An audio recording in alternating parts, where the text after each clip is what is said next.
you need to take this fucking phone, and if you won't intervene, I'm told, how are you going to do a wellness check if you don't even know where he is? I took my son, who was in the beginning stages of psychosis, put him in the fucking car, drove him to Virginia, 8 hours in a fucking car.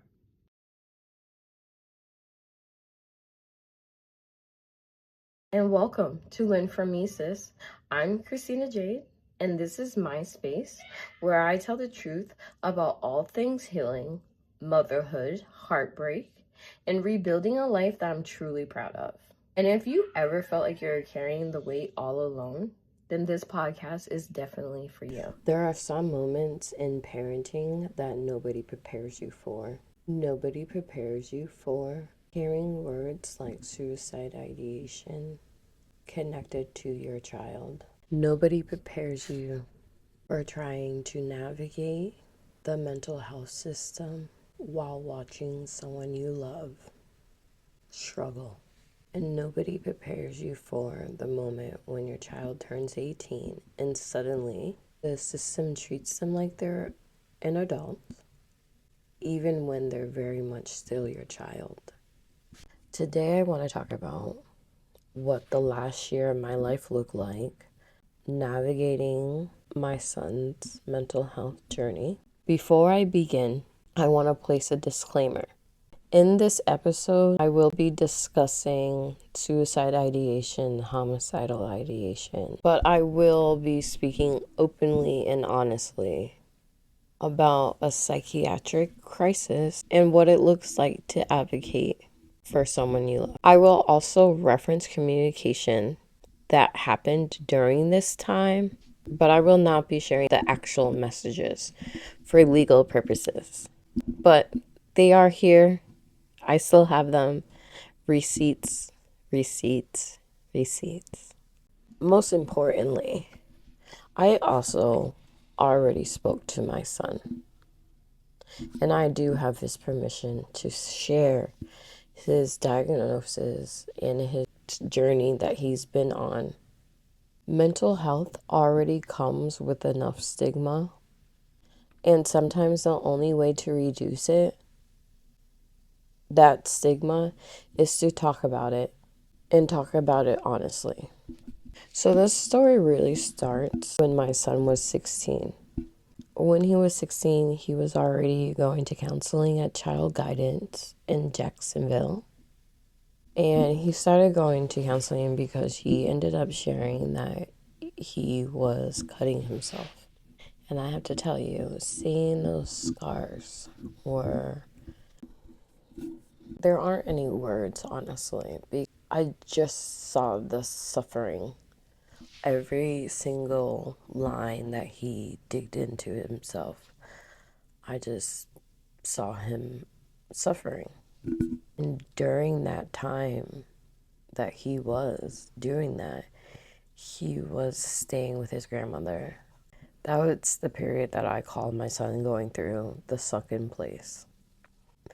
To see a real life progression of somebody changing, it's truly sad. And trying to get the other side to see what I was seeing hit against the wall. That's all that was happening. Just time and time again, me reaching out, trying to get people to see, like, hey, my kid's suffering. Talk about this in other episodes, so I'm trying to be quick with it. We're not trying to rehash other episodes. Go watch them.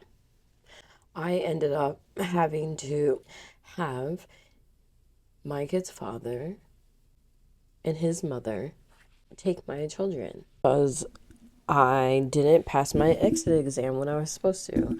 I was supposed to pass my exit exam. I was supposed to get a job as a nurse, and then I was supposed to move everybody, and there weren't supposed to be a moment in time that they weren't without their mama. That's not what happened because, when you make a plan, tell it to God and he'll laugh at it because shit happens. They were with them for 9 months. It took me, I only had 4 tries to pass my exit exam. I did not pass it until number 4. okay? And every single time you failed the next exam, you had to wait at least a month to take the final exit exam. And when I took that final one, baby, I knocked it out of the fucking park. There was no denying that I was gonna pass that shit. The highest motherfucking grade, bitch. Anywho, I finally get a job, get my kids. My kids don't come right away when I do finally get my house in Jacksonville because they're still in school. But during that time, I'm living with an acquaintance because we're not friends anymore. So at least we were acquaintance always. So I was living with her in her ex-wife's house, and I would drive every morning, Monday through Friday, to put my two younger kids to school so I wouldn't see my oldest. At least every other day, I would get my kids off of the bus. Now, every single time I saw this sweet child of mine, it would be diarrhea of the mouth. It was like he told me everything from the moment he woke up to the moment that he saw me, and then whatever was in between every single fucking day. The more the time went on, it took him longer to start talking. This is not okay. And I'm seeing this, and I'm wrecked with guilt, and I'm doing the best that I can, but I'm like, yo, my kid is suffering. And all the while I see this, I'm trying to get his father to see what I'm seeing, and I'm being bashed because all he hears is negativity from me. And how dare I? Because, I'm a deadbeat mom. He's calling me, just throwing jab after pop, pop, pop, pop, just jabbing me. And I'm just, but wait, I'm giving you, you guys have my food stamp cards. I'm giving you guys money, whatever the kids need. I'm facilitating that. What do you mean? It's not like I'm living my anyway. I do just need to make an episode about nursing school and what it really took from me, because baby, how I'm still standing is a testimony. Okay, that is what happened when my son's back with me. He finally tells me, "Hey, mom, this is what I've been going through." I get him counseling. We are going to counseling, and everything is running smooth until it doesn't. Beginning of the school year, I bring him to his counseling appointment. He's obsessing about something, and on the way to counseling, it was just over and over, over and over, nonstop, nonstop. This is a session that can change everything. Going into that appointment that day changed everything. We were there in the room. It's me, my son, and the counselor. And my son just kept talking. It wasn't a normal conversation. He kept repeating the same thought over and over and over and over, going around in a circle. The same idea again and again. I remember sitting there thinking, this is not right. Surely this can't be right. But the counselor was just letting him talk. And I'm just looking at the counselor, and I just think of now, like Kevin Hart, help me. Help me. The counselor just continued to just let him talk and talk and talk. And I kept waiting for someone in the room to recognize what I was seeing. Eventually, I step out the room. I found a supervisor, and I explained what was going on in that other room. When the supervisor came in, it didn't take long for them to immediately recognize that something was going on. And that's when the decision came that we were going to get him bigger acted. Watching your child be handcuffed and then being placed in the back of a police car is something I will never forget. I have one of his little intake photo, and his hands are behind his back. He's still fucking handcuffed in that picture. And he comes home from the facility like, here, mom. Fucking A, bro. In that moment, you are trusting the professionals that are all around you. You assume, and shamed on me for fucking assuming. However, that's what I did. I assumed that they know best in regards to the current situation we were in. Later, I learned something that made that moment even harder. He did need to go get evaluated. There was no denying that. However, I could have driven him to the hospital on my own. I didn't need to have him handcuffed. I didn't need the police to be involved. So great. Awesome. Patting myself on the fucking back.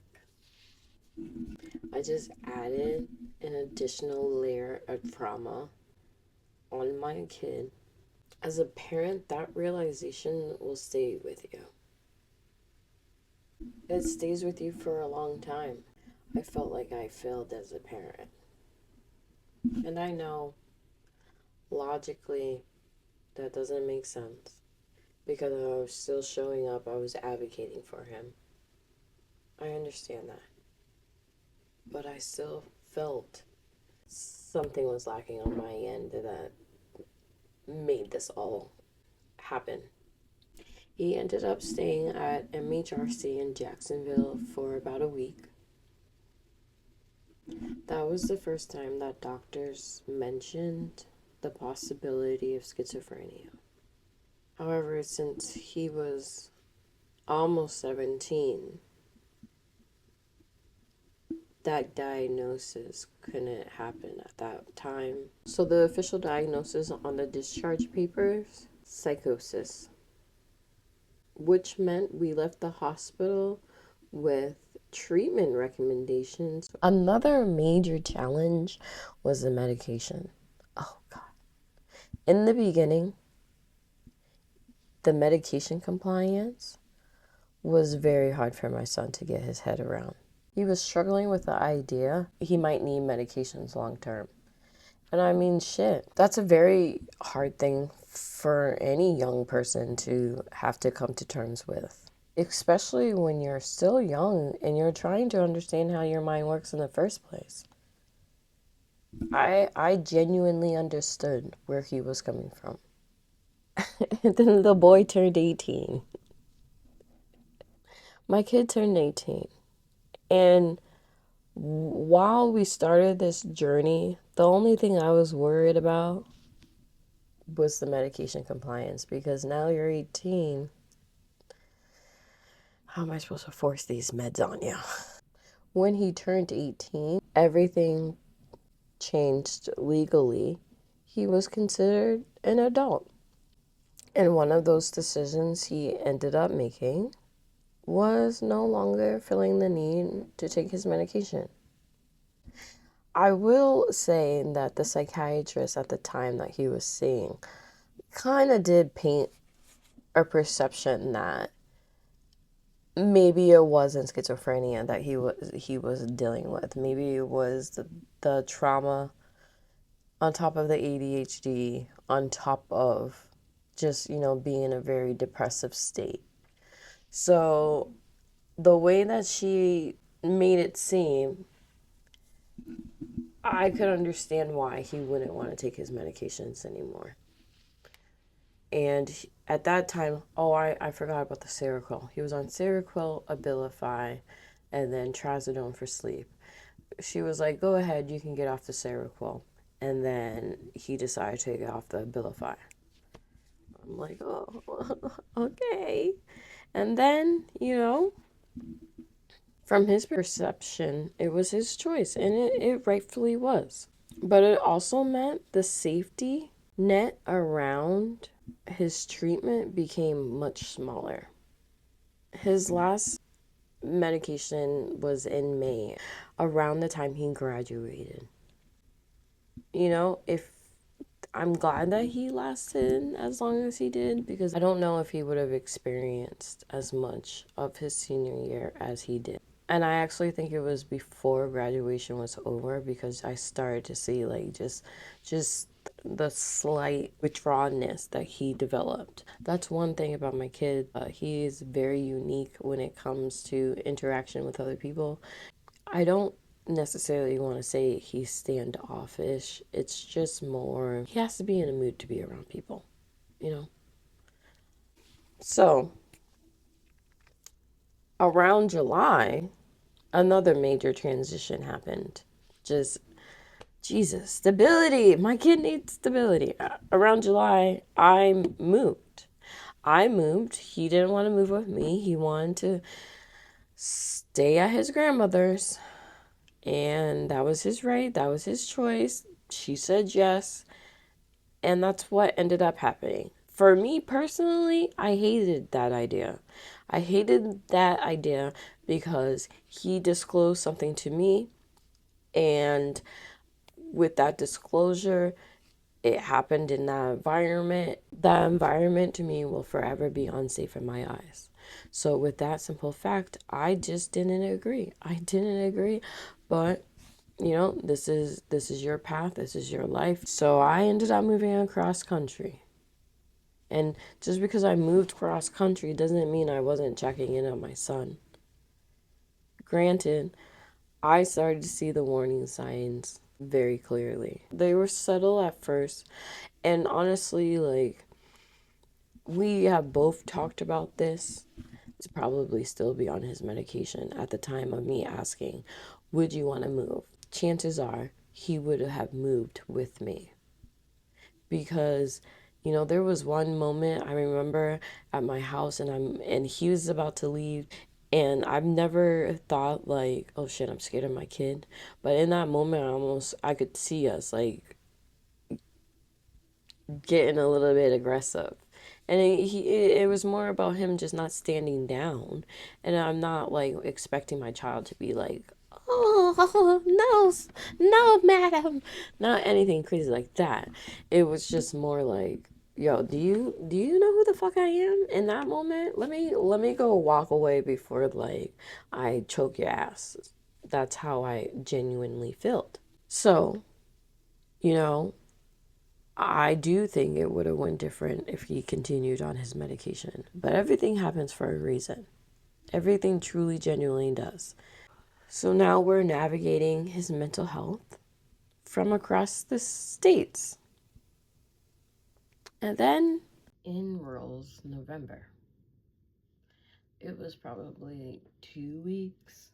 I'm going to say probably the beginning of November when I started to see the things that he was posting. Very explicit. A lot of God talk, a lot of Donald Trump, a lot of Donald Trump.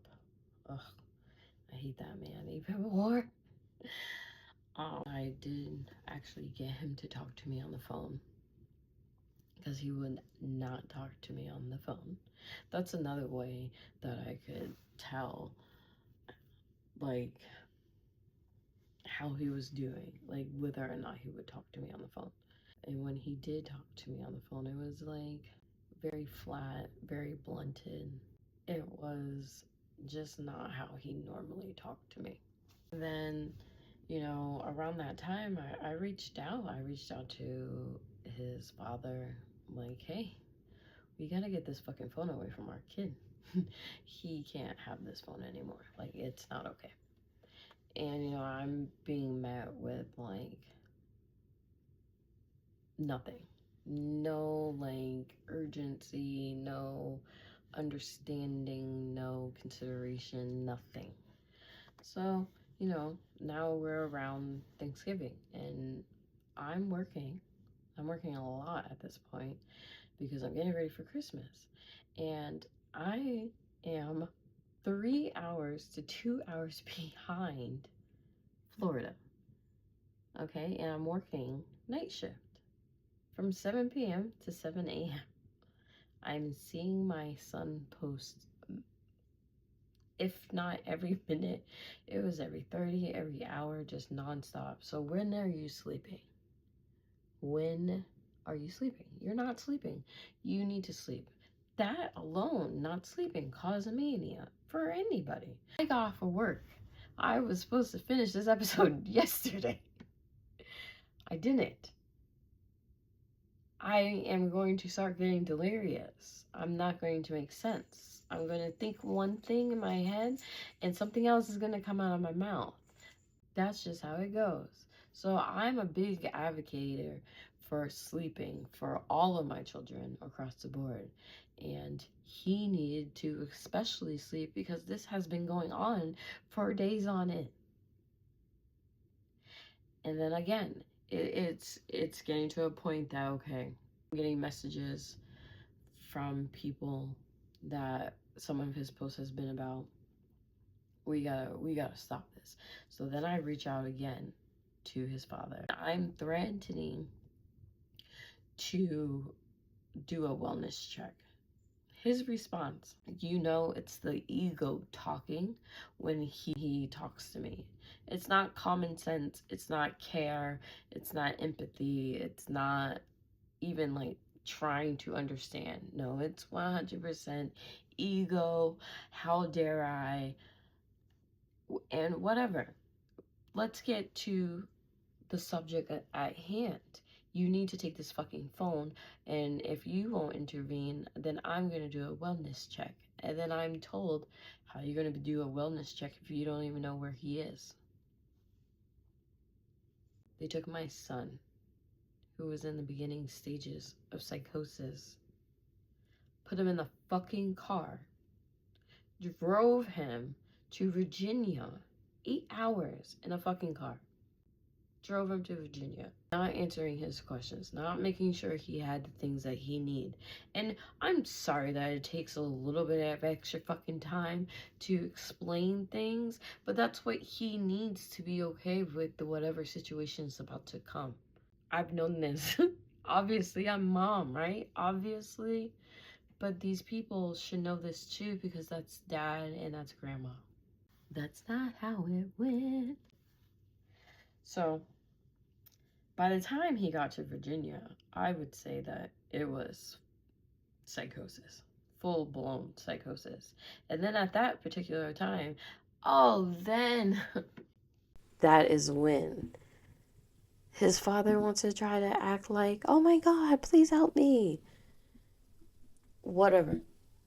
I'm not going to stoop to your level, because again, this is not about you and I, and the fact that I was trying to prevent this from happening. That's not what it's about. It's about now, how can we help my son? I'm telling them, like, you bring him to the hospital. You have to bring him to the hospital.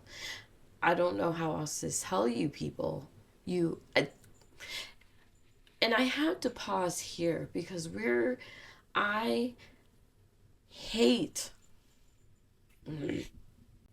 There is a common theme with this family, and the common theme is grandma is a nurse. Everybody knows that she is a nurse within 5 seconds of talking to her. However, you didn't see the signs of psychosis?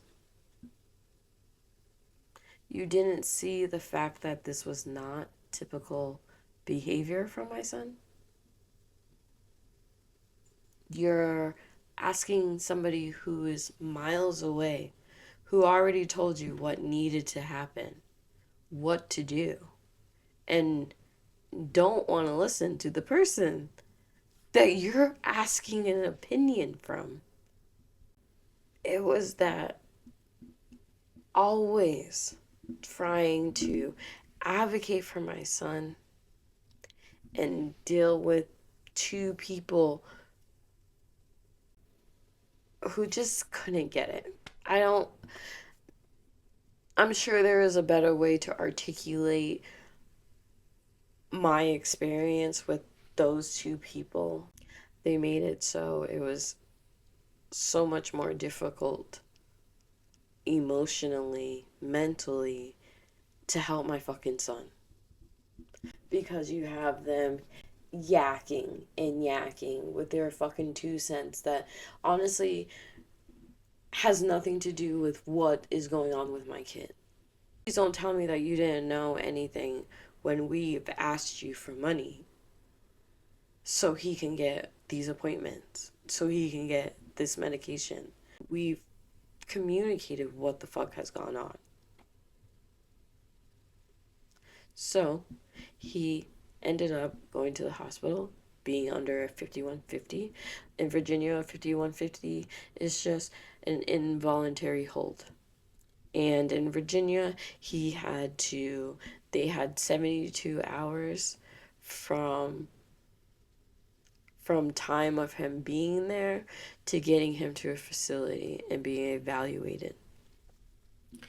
And he ended up being about 45 minutes or 45 minutes to an hour away from where his great aunt lives. This is a vacation.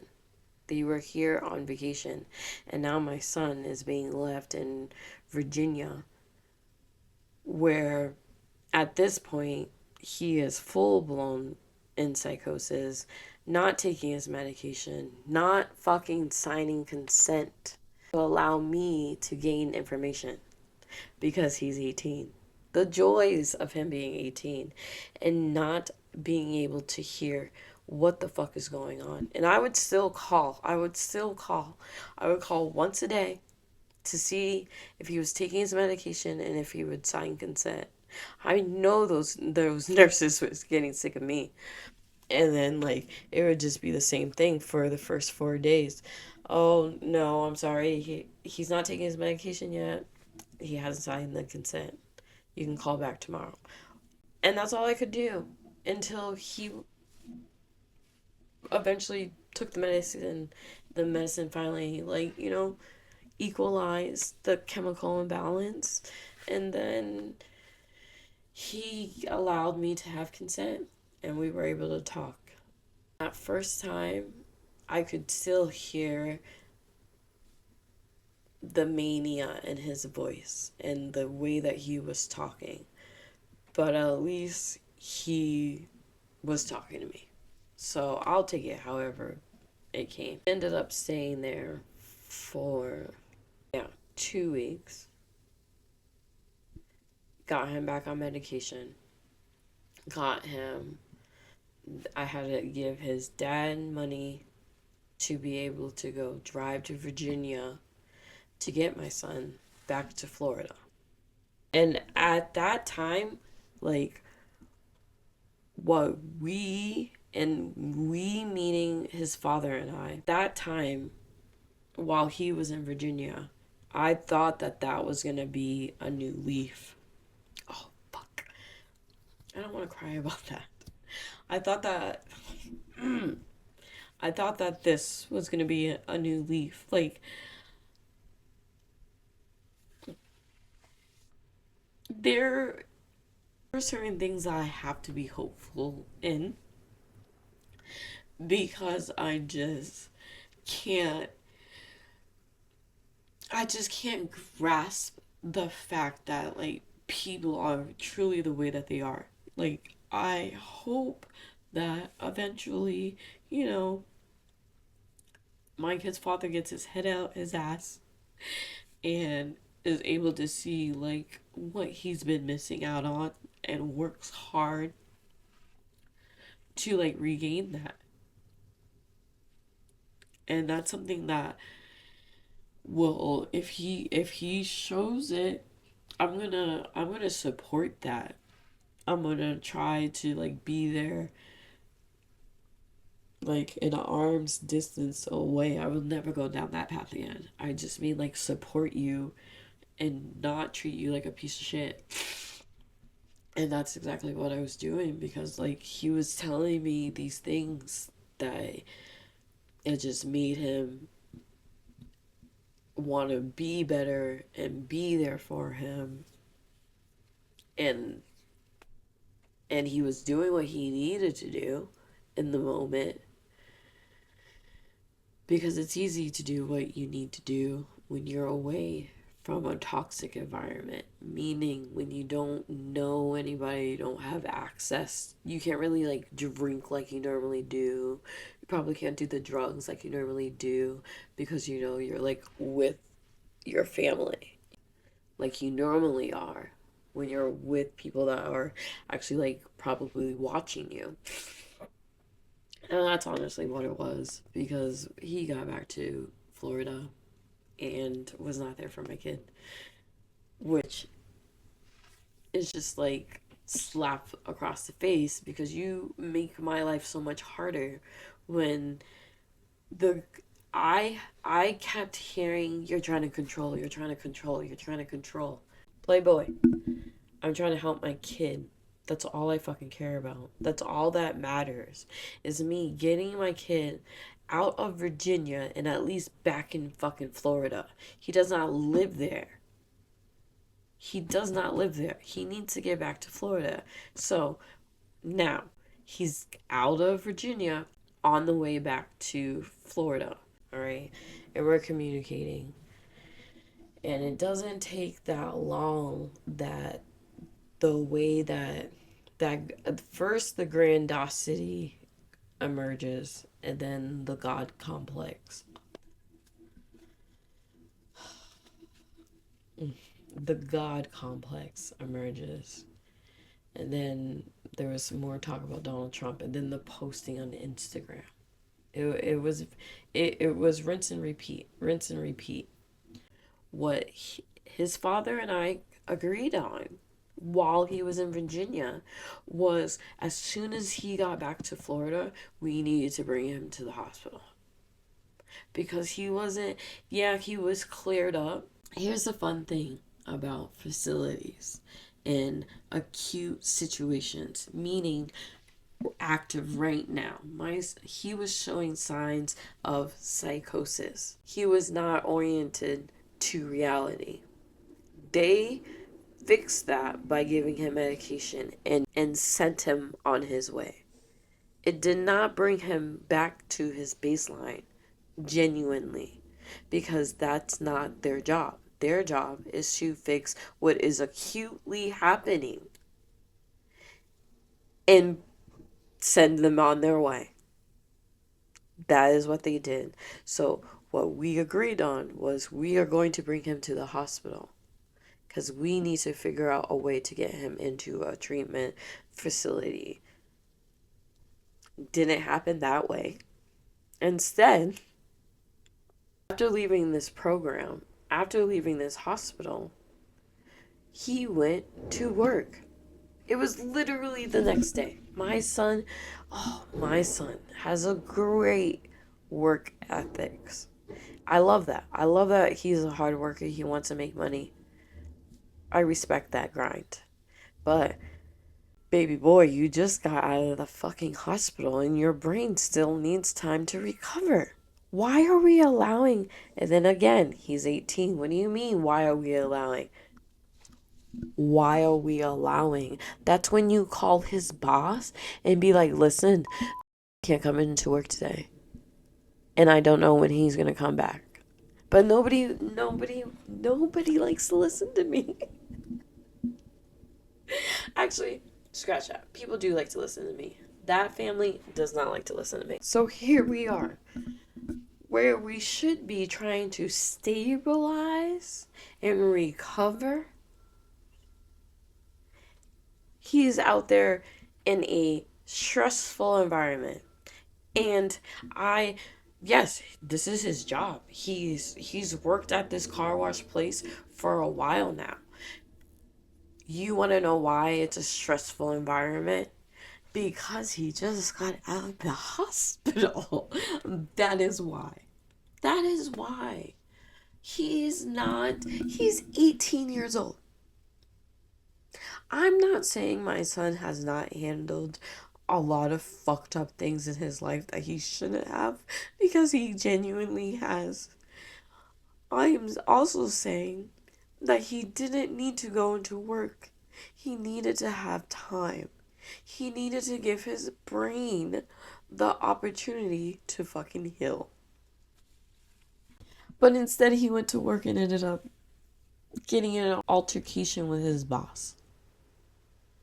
Now, at that point, I'm still trying to figure out, why didn't we send him back to the hospital? Why didn't we bring him to the hospital like we agreed on? I'm getting barked at. Doesn't change my question. Doesn't change what needed to happen. This was a valid question. It needed to happen, guys. And then I get a phone call saying, hey, I'm on the way to get our son because he said that he's going to end up calling the cops. He got in an altercation. He being my son's boss. What? Ends up calling the police to try to see if they can Baker Act him. When you call the police, they will respond for suicide ideation or homicidal ideation. No, nothing else. Now, if you have somebody who can invoke a Baker Act, meaning like a psychiatrist, certain type of mental health like counselors are able to do that, then you can do it for the like or symptoms of psychosis. So getting the police involved isn't going to work in this situation because he's not suicidal, he's not homicidal. They needed to bring him to the hospital. This is how they decided that they were going to bring this kid to the hospital. Instead of communicating, now, I've always communicated anything that was going to go on. I did not think that they were going to handcuff my son when he got Baker acted. That was fucking ridiculous. The way that he handled it, again, just shows the type of person that he is. So it's like, I'm being forthcoming with what the fuck is about to happen to my child. Why would you guys not tell him you were going to bring him to the hospital? Maybe you need to communicate that. Did you need to tell him, like, before he got in the car? Probably not. But like, if you're getting Taco Bell, get him some Taco Bell and then say, okay, kid, you're gonna eat this Taco Bell and then we're gonna bring you to the hospital because you need to be evaluated and deal with whatever comes next. Not fucking ambushing him, because that's only going to set in the what? Paranoia. And that's exactly what ended up happening this second time. So we are 2 inpatients, 3 in total so far. He's there for a week. We're in December now. Oh, he's in there for longer than... I believe he gets out in December and then he gets readmitted within like 2 weeks. Because I know he was there for his birthday because he had, which I am very thankful he was, because for as long as my son has been alive, he has still not disclosed what has happened around his birthday, but I've always thrown him a party.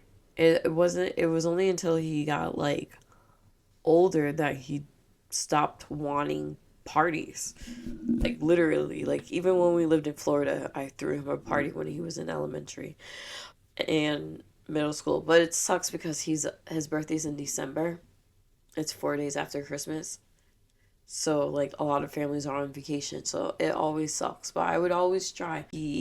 Along the way, he just developed this negative feeling towards his birthday, and now I've learned.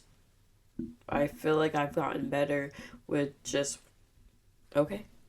respecting that fact. So he had a plan to commit suicide on his birthday. So I was very thankful that he was in the facility. When he gets out this time in December after his birthday, he starts working with the Helm program in Orange Park. And it seemed pretty good because he would only have to go to one location for his medication counseling. They also try to like work with the client to like get them to go back to school, get them housing and shit like that. So it seemed very positive. It's just the fact that he was just still not regulated yet. They didn't find the right medication. Now, it's so important that I have to like stress he was on Abilify for a very long time with no other symptoms. None. The only symptom he had was the fact that he didn't want to take the medication. That is part of mental health. So, other than that, he was fine on the Abilify. At this point, they gave him Seroquel, they gave him Depakote, Abilify. He was in Virginia. They tried to give him an IM of Abilify. I don't know why they wanted to do the IM because at this point in time, my son's fine with taking medication. He's communicated with me like, I don't want to keep going down this path. Like, I'll take whatever the fuck I need to take. That first time in Florida, they ended up thinking, like, okay, they were supposed to do a loading dose of Abilify and then give the IM shot. So they thought that he was regulated. Started working with the Helm program. Not regulated. Going back into psychosis. And all the while, we still only have psychosis at this as the diagnosis. Ends up having a very scary moment when he actually saw himself killing his grandmother. He started to have homicidal ideations. And hearing that was very scary. How am I supposed to help my child miles away? And he's seeing these images of something that he knows he would never do. And at the same time, what was actually happening outside of his body was the fact that he communicated, hey, I need to take my medication right now before I kill you.